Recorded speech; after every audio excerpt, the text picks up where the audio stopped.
அனைவருக்கும் வணக்கம். நான் உங்கள் பழனி ஜெயமேனுகோபால்.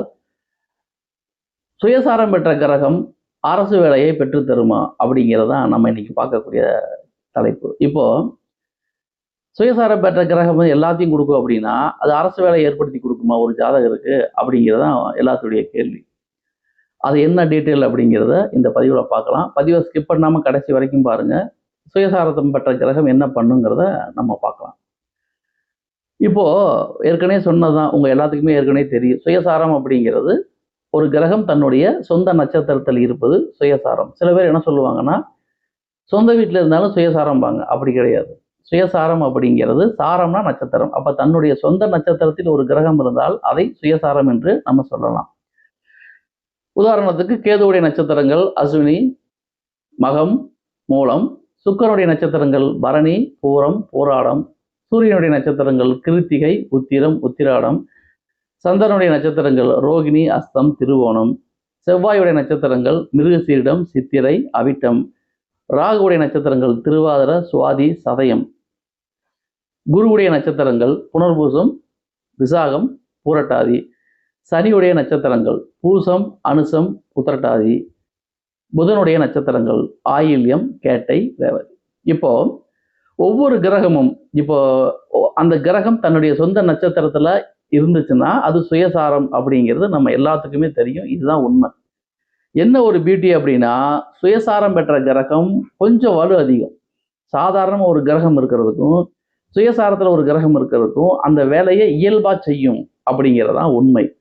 ஆனா அதுல கவனிக்கப்பட வேண்டிய விஷயம் என்னன்னு கேட்டா, அந்த கிரகம் பாதிக்கப்படாமல் இருக்கணும். பாதிக்கப்படாமல் இருக்குன்னா சுயசாரம் பெற்ற கிரகம் நீசமாகக்கூடாது, அஸ்தங்கமாகக்கூடாது, வக்ரமாகக்கூடாது, பாதகமாகக்கூடாது, 6, 8, 12 மறையக்கூடாது, 0 டிகிரியில் இருக்கக்கூடாது. அதாவது 29 30 டிகிரிக்குள்ளேயும் 0 1 டிகிரிக்குள்ளேயும் இருக்கக்கூடாது. அப்படி இருந்தால் அது ஒரு பிரச்சனைக்குரிய அம்சம் அப்படிங்கிறத நம்ம புரிஞ்சுக்கணும். இது ஒரு பொதுவான ரூல் தான்.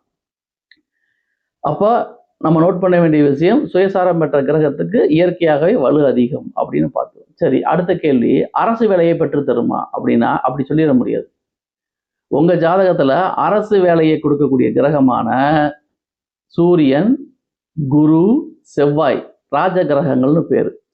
இந்த கிரகங்கள் வலிமையாக இருக்க வேண்டும். அவர்கள் இருக்கக்கூடிய வீடு பாதிக்கப்படாமல் இருக்க வேண்டும். அது ரொம்ப முக்கியம். அப்போ ராஜ கிரகங்கள் சொல்லப்படுகின்ற குரு, சூரியன், செவ்வாய் இந்த 3 கிரகங்களும் ஒரு ஜாதகத்துல வலிமையா இருக்கணும். 10ஆம் இடங்கிறது பட்டம், பதவி, புகழ கொடுக்கக்கூடிய அந்த 10ஆம் இடத்துக்கு 3 கிரகமும் தொடர்பு பெற்றிருந்துச்சுன்னா அமோகமான ரிசல்ட். அரசாங்க வேலையில மிகப்பெரிய பொறுப்புக்கு போகலாம். ஏதாவது ஒரு கிரகம் மினிமம் சூரியனாவது இருந்தா அரசாங்க வேலைக்கு வாய்ப்பு உண்டு அப்படிங்கிறத நம்ம சொல்லலாம். அரசாங்க வேலைன்னா ஒரு பியூனும் அரசாங்கம் அந்த வேலையை தான் பார்க்குறாரு.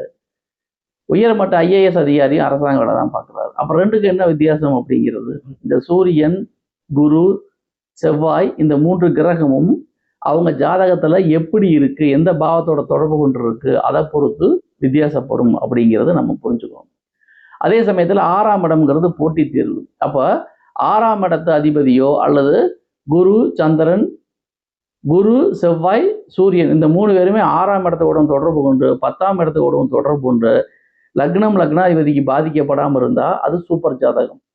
இந்த அமைப்புல இந்த சூரியனோ அல்லது செவ்வாயோ அல்லது குருவோ சுயசாரத்தில் இருந்து 10ஆம் இடத்துல வலிமையா இருந்தாங்க, திக்பலத்தோட இருந்தாங்கன்னு வச்சுக்கோங்க. இப்போ குரு லக்னத்துல திக்பலம், செவ்வாய் 10ஆம் இடத்துல திக்பலம், சூரியன் 10ஆம் இடத்துல திக்பலம். அப்ப சூரியனும் செவ்வாயும் 10ஆம் இடத்தில் தன்னுடைய சுயசாரத்தில் இருக்கக்கூடிய அமைப்பு வந்தால் அது சூப்பர்.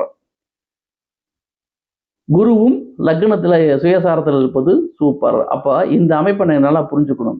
அரசு வேலைக்கு உண்டான கிரகமான சூரியன், செவ்வாய், குரு இவர்கள் தன்னுடைய சுயசாரத்தில் இருந்து அந்த சுயசாரம் இருக்கக்கூடிய வீடு 6ஆம் பாகமாகவோ அல்லது 10ஆம் பாகமாகவோ இருக்க வேண்டும்.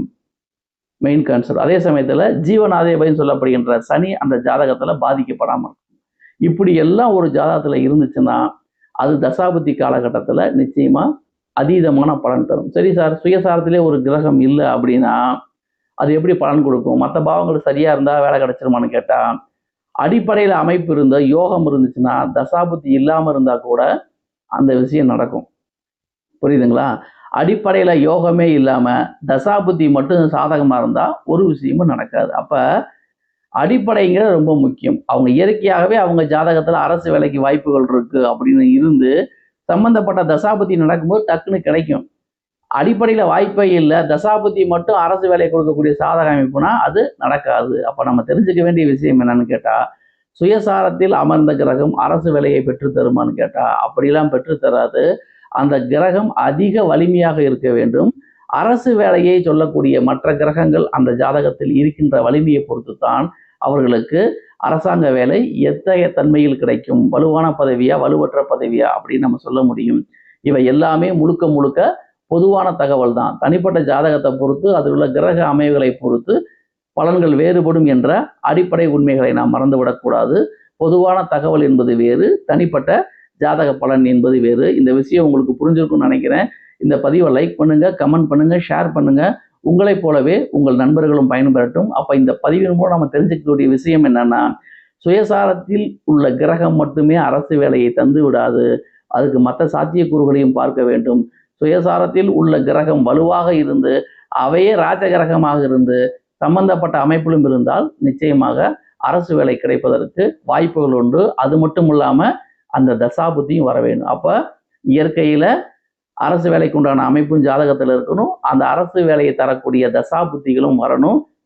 10ஆம் இடம் 6ஆம் இடம் இவங்கெல்லாம் நல்லா இருக்கணும். இதையெல்லாம் கலந்து தான் அரசு வேலையை நம்ம சொல்ல முடியுமே தவிர ஒரு ஃபேக்டரை வச்சு மட்டும் சொல்வது சரியாக வராது. அது நன்மையான பலன்களை தராது என்ற உண்மையை புரிந்து கொள்ளுங்கள். நன்றி நேயர்களே. மீண்டும் அடுத்த பதிவில் வேறொரு தலைப்பில் உங்களை சந்திக்கின்றேன். அதுவரை உங்களிடமிருந்து விடைபெறுவது உங்கள் ஜெயம் வேணுகோபால். நன்றி, வணக்கம்.